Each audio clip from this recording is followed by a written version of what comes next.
Hello दोस्तों, welcome back to a polytechnic chemical Guru. In this lecture we are going to learn all about the bio fertilizer. जी हाँ दोस्तों, आज के इस लेक्चर में हम सभी बायो फर्टिलाइजर के बारे में पढ़ेंगे, जो कि आपको फर्टिलाइजर टेक्नोलॉजी के लास्ट सेमेस्टर 6 सेमेस्टर के अंतर्गत आपका फर्टिलाइजर सब्जेक्ट के अंदर बायो फर्टिलाइजर चैप्टर आता है। तो बायो फर्टिलाइजर आपका चैप्टर नंबर 7 है। एग्ज़ाम के पॉइंट ऑफ व्यू से मोस्ट इम्पॉर्टेंट चैप्टर है और ये चैप्टर भी बहुत ज़्यादा लेंदी नहीं है, बहुत बड़ा नहीं है। इसमें 3 क्वेश्चन पूछे जाते हैं। सबसे पहला आपका पूछ लेता है कि इंट्रोडक्शन क्या है बायो फर्टिलाइजर का, simple definition and manufacturing process of bio fertiliser. Second type question ये बनता है कि बायो फर्टिलाइजर की मैन्युफैक्चरिंग प्रोसेस बता दीजिए। थर्ड टाइप का मोस्ट इंपॉर्टेंट क्वेश्चन है, मोस्ट रिपीटेड क्वेश्चन है, ये पूछा जाता है कि बायो फर्टिलाइजर का यूज़ क्यों करें। मतलब अगर हमारे पास कन्वेंशनल फर्टिलाइज़र हैं, जैसे कि हमारे पास जो भी फर्टिलाइज़र्स हैं जिनको हम यूज़ कर रहे हैं अपने डेली लाइफ में अपने पेड़ों के लिए, उनके जगह पे बायो फर्टिलाइज़र का यूज़ करने पे हमारे लिए कौन से बेनिफिट्स होंगे, कौन से बेनिफिट प्रॉफिट्स होंगे, उनको बताइए। तो अब चलते हैं अपने बायो फर्टिलाइज़र के इंट्रोडक्शन की तरफ। बायो फर्टिलाइज़र क्या होता है? एक प्रकार का माइक्रो ऑर्गेनिज्म होता है जो कि भूमि की उपजाऊ शक्ति को बढ़ाता है। मतलब बायो फर्टिलाइज़र एक प्रकार का माइक्रो ऑर्गेनिज्म है जिसका यूज़ हम लोग क्या करते हैं, सॉइल की फर्टिलिटी को इंक्रीज़ करने के लिए। तो यही मैं थर्ड मोस्ट प्रोबेबल क्वेश्चन बता रहा था जो कि आपके एग्जाम में पूछा जाता है। Advantage of bio fertiliser over conventional fertiliser. Bio fertiliser के एडवांटेज कौन कौन से होते हैं कन्वेंशनल फर्टिलाइज़र से अगर कंपेयर करें? तो क्या होता है कि इनरिचमेंट ऑफ सॉइल, क्या है कि इनरिचमेंट ऑफ सॉइल, इसका मतलब क्या हुआ? They help to get high yield crops by making the soil rich with nutrients. मतलब क्या होता है कि ये सॉइल्स में बहुत सारे न्यूट्रिएंट्स भर देता है, ठीक है, जिससे क्या होगा दोस्तों, कहने का मतलब यही है, मीन्स यही है कि अगर हम सॉइल में बायो फर्टिलाइज़र को मिलाते हैं तो सॉइल्स की न्यूट्रिएंट्स को ये इंक्रीज़ करता है, उसमें मिले तत्वों को जो होता है कि उसको इंक्रीज़ करता है, और जो हमारी क्रॉप्स होंगी वो बहुत ही अच्छी होंगी, जो हमारी फसल बनेगी बहुत ही अच्छी बनेगी।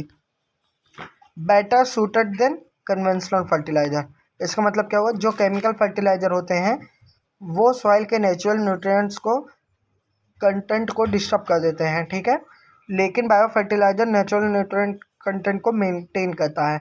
क्या होता है कि जो भी हमारा केमिकल फर्टिलाइज़र होते हैं वो सॉइल्स में मिले जो भी हमारे नेचुरल न्यूट्रिएंट होते हैं उनको डिस्टर्ब करते हैं केमिकल फर्टिलाइज़र, लेकिन इसी जगह पे हमारा जो बायो फर्टिलाइज़र होता है वो न्यूट्रिएंट्स को मेंटेन करके रखता है। थर्ड आता है नॉट हार्मफुल फॉर प्लांट।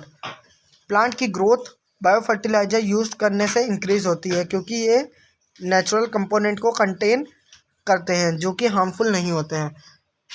ये मोस्ट इंपॉर्टेंट पॉइंट है, इसको आप सबसे पहले पॉइंट पे लिखिएगा।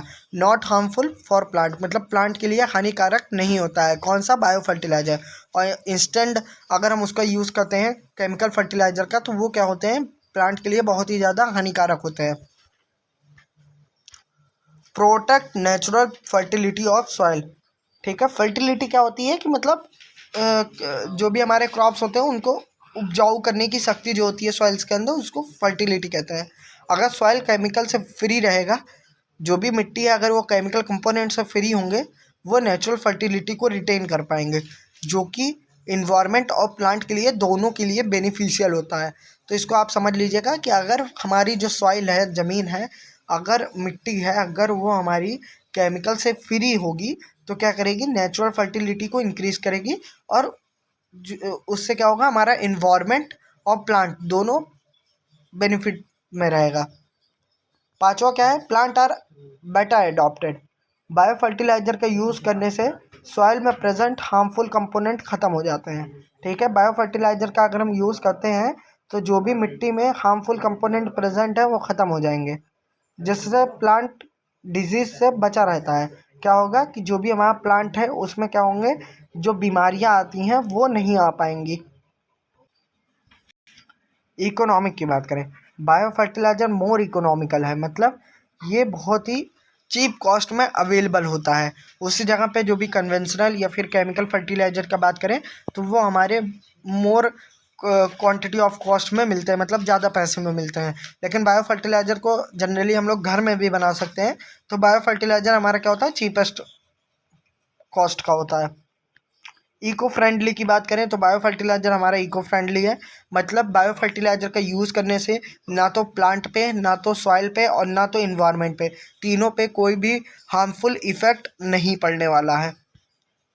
बायो फर्टिलाइज़र को बनाने के लिए रॉ मटेरियल्स की बात करें, अगर बायो फर्टिलाइज़र को बनाना है तो कौन कौन से रॉ मटेरियल उनके लिए ज़रूरी होते हैं। सबसे पहला होता है स्टॉक कल्चर, दूसरा होता है ब्रॉथ। ये आपका बायो फर्टिलाइज़र का फ्लो शीट डायग्राम दिया गया है और ये बायो फर्टिलाइज़र की मैन्युफैक्चरिंग प्रोसेस है।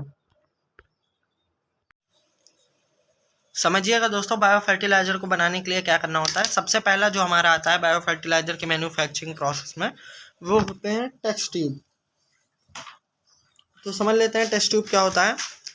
सर्वप्रथम फर्स्ट टेस्ट ट्यूब में स्टॉक कल्चर तथा दूसरे टेस्ट ट्यूब में ब्रॉथ को ले लेते हैं। समझिए, फर्स्ट ट्यूब टेस्ट ट्यूब में आपको क्या दिख रहा है, स्टॉक कल्चर, और दूसरे टेस्ट ट्यूब में क्या है, ब्रॉथ है। ब्रॉथ एक प्रकार का न्यूट्रिएंट होता है। स्टॉक कल्चर में माइक्रो ऑर्गेनिज्म होते हैं और इस माइक्रो ऑर्गेनिज्म को जीवित रखने के लिए ब्रॉथ की आवश्यकता पड़ती है। मतलब समझिएगा कि जो स्टॉक कल्चर है वो हमारा किसके ऊपर डिपेंड है, ब्रॉथ के ऊपर। बिकॉज क्योंकि जो स्टॉक कल्चर होते हैं उसमें माइक्रो ऑर्गेनिज्म प्रेजेंट होते हैं और माइक्रो ऑर्गेनिज्म को जीवित रखने के लिए ब्रॉथ की आवश्यकता पड़ती है। आई थिंक दोस्तों आप सभी को यहाँ तक बहुत ही अच्छे से क्लियर हो गया होगा। ये दोनों मिलने के बाद मदर कल्चर का निर्माण करते हैं। मतलब जब स्टॉक कल्चर और ब्रॉथ आपस में मिलते हैं तो ये दोनों मिलने के बाद क्या करेंगे, मदर कल्चर का निर्माण करेंगे। मदर कल्चर को टेस्ट ट्यूब के बॉटम से प्राप्त करते हैं और इसे फ्लैक्स में भेज देते हैं। फ्लैक्स क्या है आपको यहाँ पे देखने को मिल रहा होगा। अब नेक्स्ट टॉपिक को समझते हैं। इसमें क्या है, रोटरी सेकर। फ्लैक्स के नीचे आपको रोटरी सेकर देखने को मिल रहा होगा। प्राप्त मदर कल्चर को रोटरी सेकर में रखा जाता है। मदर कल्चर में ऑर्गेनिज्म, माइक्रो ऑर्गेनिज्म पाए जाते हैं जिन्हें जीवित रखने के लिए उनको सेकिंग करनी पड़ती है। सेकिंग मतलब उनको हिलाना पड़ता है। अगर जो भी हमारा माइक्रो ऑर्गेनिज्म है, अगर उसको ऐसे स्थिर रख देंगे, स्टेशनरी रख देंगे बिना हिलाए, मतलब अगर वो हिलता डुलता नहीं रहेगा तो वो कुछ समय के बाद ख़त्म हो जाएंगे। तो अगर हमको माइक्रो ऑर्गेनिज्म को जीवित रखना है तो क्या करेंगे, मदर कल्चर में जो भी माइक्रो ऑर्गेनिज्म पड़े हुए हैं उनको हम फ्लैक्स के ऊपर रखेंगे। जिससे क्या होगा, मतलब फ्लैक्स में रखेंगे, जिससे क्या होगा, सेकर हमारा क्या करेगा, सेक करेगा और माइक्रो ऑर्गेनिज्म को जीवित रखेगा। नेक्स्ट आता है आपका फर्मेंटेशन टैंक। प्राप्त मदर कल्चर को फर्मेंटेशन टैंक में भेजा जाता है। यहाँ फर्मेंटेशन प्रोसेस होती है और इससे कुछ नेसेसरी माइक्रो ऑर्गेनिज्म प्राप्त हो जाते हैं। सॉरी दोस्तों, यहाँ पे नेसेसरी की जगह अननेसेसरी बोलना था मुझे, फिर से सुन लीजिए। फर्मेंटेशन टैंक में क्या होता है कि फर्मेंटेशन प्रोसेस होती है और इसमें कुछ अननेसेसरी, मतलब जो कि हमको ज़रूरत नहीं है, जिसकी ज़रूरत नहीं है, वो माइक्रो ऑर्गेनिज्म यहाँ पे उत्पन्न हो जाते हैं, जो कि आगे स्टेलाइजर टैंक से रिमूव कर दिया जाता है। तो स्टेलाइजर टैंक आपको देखने को मिल रहा होगा। आपकी नेक्स्ट और लास्ट प्रोसेस है ब्लेंडर की, जिसके बाद आपका बायो फर्टिलाइजर बन के तैयार हो जाता है। तो ब्लेंडर को समझ लीजिए, प्राप्त मदर कल्चर को स्टोर कर क्वालिटी चेक कर लेते हैं और आगे ब्लेंडर में भेज देते हैं। ब्लेंडर में कैरियर को मिक्स करते हैं। कैरियर हमारे 2-3 होते हैं, जैसे पीट, लिग्नाइट होता है। जब मदर कल्चर को कैरियर से मिलाते हैं तब हमारा बायो फर्टिलाइजर प्राप्त हो जाता है। मैन्युफैक्चरिंग प्रोसेस की मैंने डिस्क्रिप्शन नोट्स आप सभी को प्रोवाइड कर दे रहा हूँ, आप यहाँ से देख के अपनी नोट्स को प्रिपेयर कर लीजिएगा। तो सबसे पहले टेक्स्ट ट्यूब में मैंने आपको क्या बताया था, रिकॉल भी कर लीजिए कि यहाँ पे हमारा फर्स्ट टेक्स्ट ट्यूब के अंदर स्टॉक कल्चर होता है और दूसरे में ब्रॉथ होता है। स्टॉक कल्चर के अंदर आप सभी को पता होगा माइक्रो ऑर्गेनिज्म होते हैं जिनको जीवित रखने के लिए हम ब्रॉथ का इस्तेमाल करते हैं। जब micro organism means stock culture and broth आपस में मिलते हैं तब जाके हमारा मदर कल्चर का निर्माण होता है। आगे देख लीजिए, मदर कल्चर को हम फ्लैक्स में रखते हैं। मदर कल्चर के अंदर क्या होते हैं, माइक्रो ऑर्गेनिज्म होते हैं जिनको जीवित रखने के लिए सेकर की ज़रूरत पड़ती है। तो रोटरी सेकर को लगा के हम माइक्रो ऑर्गेनिज्म को जीवित रखते हैं। फर्मेंटेशन टैंक के अंदर फर्मेंटेशन क्रिया होती है और इसमें क्या होता है, एक अननेसेसरी माइक्रो ऑर्गेनिज्म या फिर आप कह सकते हैं ऑर्गेनिज्म बन जाता है, जिसे आगे स्टेलाइजर टैंक से रिमूव कर दिया जाता है। देन आपका लास्ट टॉपिक आता है ब्लेंडर, या फिर आप लास्ट स्टेप कह सकते हैं बायो फर्टिलाइजर के मैन्युफैक्चरिंग प्रोसेस के लिए। ब्लेंडर में क्या होता है कि आपका जो भी हमारा मदर कल्चर प्राप्त हुआ है उसमें कुछ हम वो मिलाते हैं, कैरियर्स मिलाते हैं। कैरियर्स कौन कौन से होंगे, पीट और लिग्नाइट। जब ये मिल जाते हैं मदर कल्चर के साथ में तब बायो फर्टिलाइजर का निर्माण हो जाता है। तो ये आपकी थी overall manufacturing of bio fertilizer. आशा होगा दोस्तों को आप सभी को ये समझ में आया होगा। इस वीडियो लेक्चर में बस इतना ही, मिलते हैं नेक्स्ट वीडियो लेक्चर में, तब तक के लिए जय हिंद जय भारत।